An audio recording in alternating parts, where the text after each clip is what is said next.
Okay. We'll turn my video off.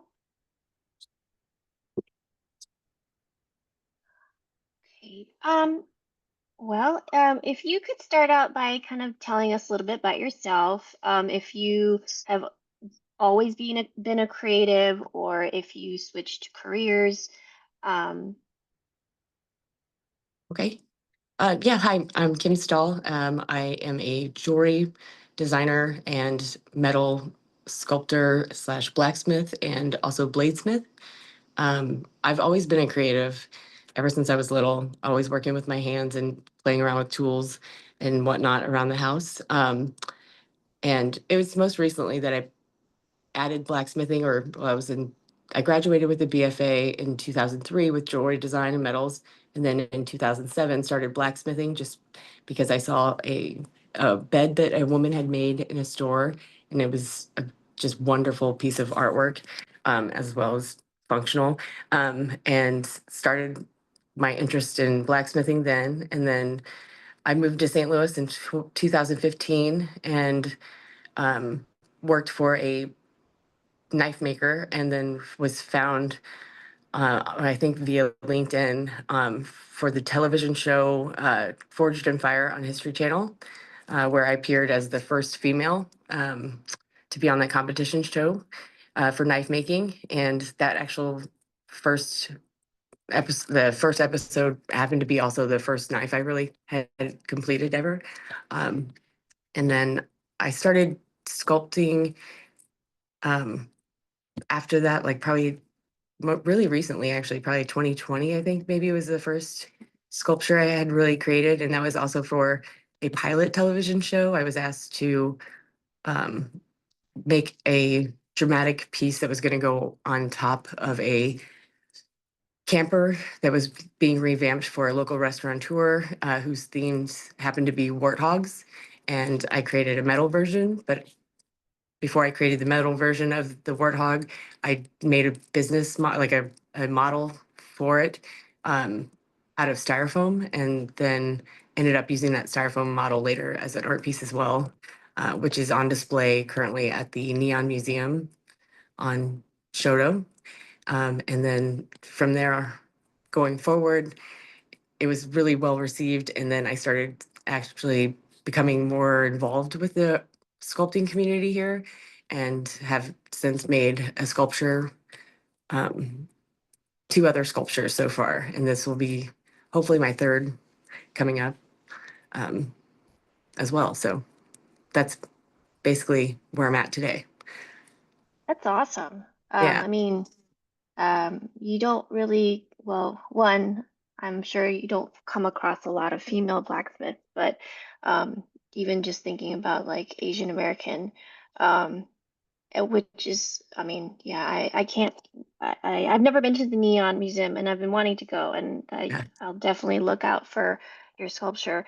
Yeah. Um, if you could tell us about your project, just kind of uh, what inspired you, what it entails, like how you are going to use the grant, and if it's something that you can finish by the deadline, Uh-huh. because I think the deadline is like the end of September, and then we would want a reel in October. Yeah. Okay. Yeah, so I would definitely use the money, the grant, to purchase material. Steel obviously is probably going to go up in price if it hasn't already. Um, but basically, my sculpture, I've got two ideas I'm working on, and I haven't really decided exactly which one of the two will be what I end up making. But it'll be like a large scale piece, and it already has a location, and it will be done because I'm showing it the last weekend of August, or second to last weekend of August, at the Salute to the Arts event, that's thrown by Art Village. It's over in Fairview Heights, Illinois, and it's in collaboration with another group that has like a street vending fair for high-end art as well. So it's a really nice event. I That's the other two times that I've been involved with the community, and um, Catherine Mogul, who is head of Art Village, has asked me to return again. So it's definitely going to be finished by the completion date. It's just kind of pinpointing which of the two kind of ideas I want to go with right now. But yeah, the money will definitely go towards helping me purchase the materials, like the metal, as well as just the build time and the installation of it um, at the location. So Awesome. I hope I'm curious to see like what your ideas are. And if you don't mind sharing that with us, of course we won't share it out to the public, but I'd love to see like kind of what you're thinking yeah. about. Um, and then and I know that you are really involved in the community, Mhm. but in terms of personally for yourself, like, um, I mean, like, as again, kind of when we talked about, um, you don't see, I'm sure you don't see a lot of female blacksmiths and then Asian American blacksmiths. So, I mean, what would it mean personally for you? To be able to finish a project like this and to because I mean we realize that 1,500 isn't a whole lot of money, but Mhm. we our goal is to really help the creatives in our community. Mhm. Again, kind of fighting that model minority of we're all you know we're all like science people, math people, that kind of thing. Yeah, yeah. Um, that's funny.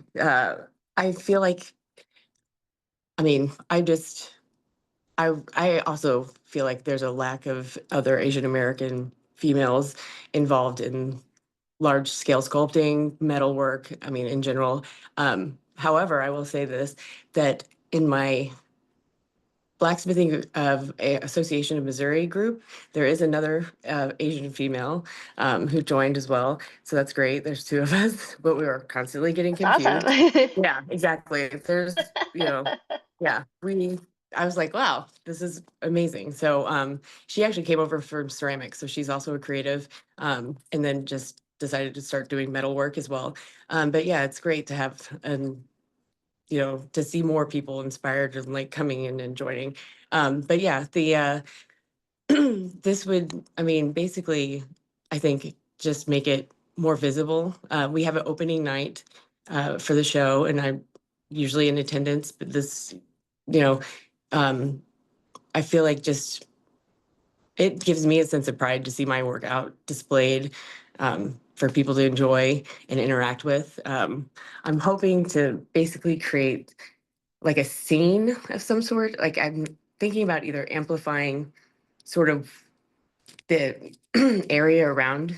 I've always been sort of fascinated by the like Christo and Jean Claude were artists that did like large scale wrapping of islands, or they did the Central Park gates, where they just basically, without harming the environment around them, draw attention to something that's like kind of overlooked. They just basically wrap these bright colored, fabrics so that people just start to like revision what's there all the time, like just to see it in a new light, sort of thing. I actually was living in New York at the time, and I did help install the gates, which was amazing. I actually put up like 138 gates with my crew. So that was really great to be involved with that as well. But just having that kind of notion of like re revisiting or I just reimagining or just seeing it in a different light, like something that you commonly like overlook. So like the blades of grass, the tiny little flowers that all pop up, the like weird shapes that like of weeds that kind of grow around. So I was thinking honestly about making these bigger versions of everything that will be in that location, just much more visible. Like, so just amplified, it's like looking in a microscope, but then like, they're just as tall as you are, that kind of thing. So that's one of my ideas. And then the other idea, I was working on a piece the other day. I teach also at Craft Alliance currently, blacksmithing. And so, um, you know, I was working on a small piece with my students, and then a shape kind of just formed in my mind. Um, where it looked like the piece we were working on turned into sort of like an animal, like a giraffe. It looked like an abstract giraffe. So then I thought, oh, that'd be kind of fun too. Like I really like the notion of um, playfulness as well. So playing with the idea of like abstract figures, sort of reminiscent of like animals in the wild. So doing something like that, that's the other idea I have right now that I'm just kind of like starting to get all the gears turned and figuring out which one I really want to go with is the harder decision. Yeah, no, that Yeah. I mean that all sounds great. I mean, I am always amazed by people who can do large scale. I mean, it always makes me think of that actually reminds me of that sculpture that's off the exit of Hampton near the zoo, Yeah. where they have yeah. So and I think that's awesome. I've never actually been able to see it up close. We always drive by it, but we've never like walked to it, and so I'd love to do that. And that's kind of what makes me think of when your description, which would be amazing. um Yeah. oh yeah, so it's already 11:48. I will move this along. Besides the grant, what other ways would VAF can we help you? Like, you know, in terms of like amplifying or, connecting you with communities. Because, for us, Yeah. just because if you win the grant, it doesn't stop there for us. Like, we always want you to share what you're doing so we can, um, so that, especially like on social media, we're always telling our former grant winners, tag us, tag us. Oh, it doesn't even Mhm. have to be a big project, just whatever you're doing. Yeah. Yeah. Just connecting with other members as either mentors or just as opportunities to like branch out and network. It's always great. I actually at one of the events met Peter, who has his own organization, and he recently asked me to be a part of the event that was going to be at the Forest Park Golf Course, which unfortunately had to be postponed because of the tornado. But I mean, I was able to connect with him and people like him, and then other opportunities kind of came from that, which is awesome. And then, just including possibilities for, I don't know, features or like collaborative events, or like if you do have like other sort of like exhibitions or art kind of related, um, yeah, events, I guess really it's just, uh, that's what I would really kind of lean on VAF for is just more connections and collaborative stuff. We can definitely do that. Actually, I already have something in mind, but I will wait till after we Oh, we finish the interview. Um, okay. but and a couple more questions. Um, how did you Yeah. hear about our grant, and if you had any feedback about the process, if you had any like suggestions, or if you had any issues with the like submission process? Submission process went really smoothly. I mean, so much so that I almost forgot what I'd even written.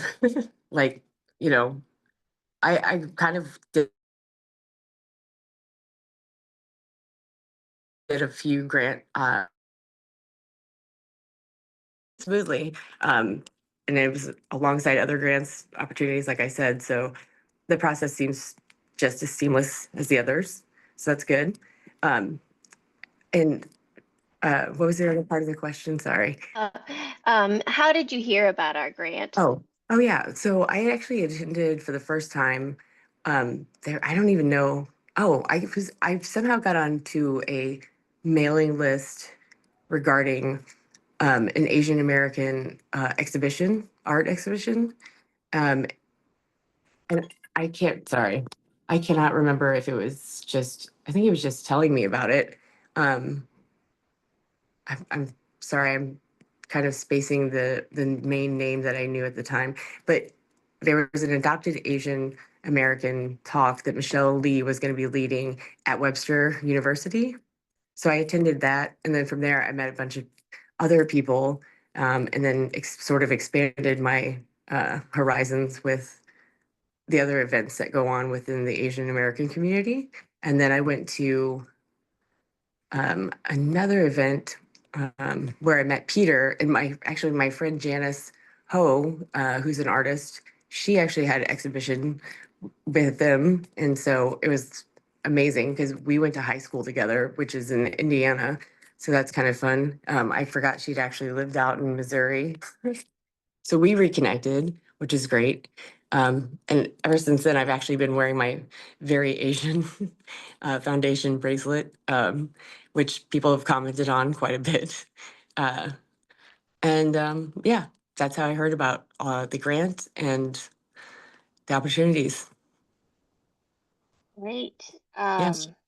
I mean, no, that's great for us because we're definitely we're able to spread the word more about the grant and our program. So it's always great to hear that we're making strides in the community. So last question, if you got the grant, will you be able to attend our luncheon on October 19th? Um, Is that a weekend? it's a Sunday. It's a Sunday. Yeah, absolutely. Um, it's not mandatory, but we would love for you to come if you Mhm. could. And we would provide a travel stipend, $500. We would provide a one night stay. So if you wanted to stay longer, that would be more your responsibility, but we would have at least one hotel night stay for you. And this is in California, correct? Seattle. Seattle. Sorry, I'm sorry about that. Yeah. Okay. Oh, Yeah. you're fine. Yeah. Um, okay, well, um, let me turn my video back on. Yeah. Well, I just wanted to say officially, congratulations. You are one of our awardees. So, That's awesome. um, Thanks. so we're excited to meet you in person. Since you're in St. Louis, I hope there's more opportunities for us to meet before the event. Oh Um, yeah. And yeah, so if you can let us know by July, end of July, if you can or can't, because then obviously the earlier, plane tickets are Oh cheaper yeah. the Yeah. earlier you buy them. But yeah, so we're super excited. I really connected with your project personally as because I'm also an artist and I was the curator for the Lunar New Year exhibition. So Oh, I know that's Janice. yay. That's amazing. Yeah. So I'm the curator. So I'm very partial to artists and I'm always looking for new artists to work with. So when I saw it, even if you didn't make it to the final, I would have reached out Mhm. to you anyway. Um, Oh, that's so, awesome. so if you, so yeah, I, once I know you're working on this project, but if you are Mhm. interested in participating in the Lunar New Year exhibition, that would be wonderful too. Because even though I'm a 2D artist, I work remotely with Dwayne Reed Gallery now, but I used to work there like full time before I had my son. Mhm. So I love 3D work, sculptures. I mean, he Yeah. introduced me to a whole world Mhm. of sculptural art. So Awesome. we are always looking for, you know, I don't, I haven't really met a lot of metalsmiths, so this is great. Yeah. Um, so yeah, I'm super excited. Yeah. Actually, Janice started off as a metalsmith, as a jeweler. Yeah, Yeah. Yeah. that I remembered, and then Yeah. she was that the friend you were talking about that was in ceramics? Oh, no, No, that was a no. different friend, but yeah. Oh, okay. Yeah. Yeah. No, Okay. that's amazing. Um, so are you in St. Louis or are you in San Diego? Yes. Okay. I Okay. live in let me stop Oh yeah, recording. you did.